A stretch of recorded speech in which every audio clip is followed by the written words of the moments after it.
আজকে এই সময় আর কি, যখন ভারতবর্ষ দ্রুত এগিয়ে যাচ্ছে, শহরের বিকাশ ঘটছে, দ্রুত নগরায়ন হচ্ছে,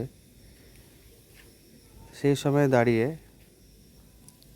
এইরকম সুন্দর সবুজ নিরিবিলি গ্রাম বা গ্রামে এসে বসবাস করতে পারা কিছুদিনের জন্য হলে পরে মনকে আনন্দ দেয়। পরিবেশ খুব সুন্দর, ফ্রেশ অক্সিজেন,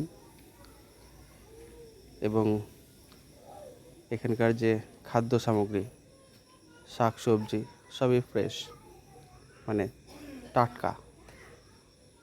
অ্যাকচুয়ালি আমাদের ভারতবর্ষে বা আমাদের যে শহরে যে সমস্ত খাদ্য বা শাক সবজি যায়, তার বেশিরভাগই এই গ্রাম থেকেই যায় শহরে।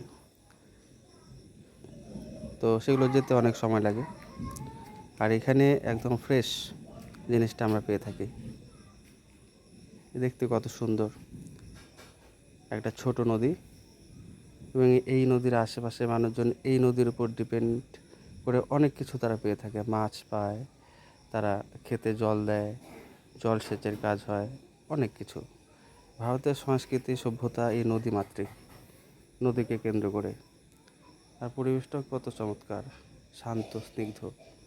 বাইরে যখন প্রচুর গরম, প্রচুর রোদ, তখন এই যে এইখানে এসে দেখলাম প্রচুর একটা শান্ত নিরিবিলি পরিবেশ, খুব সুন্দর, ততটা গরম লাগছে না।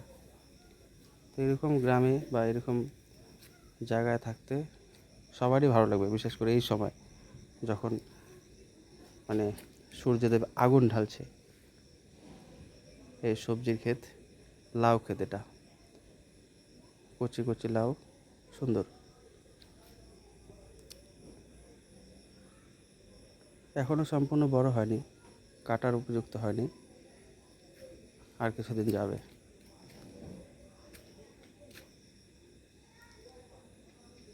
বেশ বড় মাচার মধ্যে তৈরি করেছে, ভালো লাগলো জায়গাটা। যাই হোক বন্ধুরা, দেখবেন মাঝে মধ্যে আমার ভিডিও।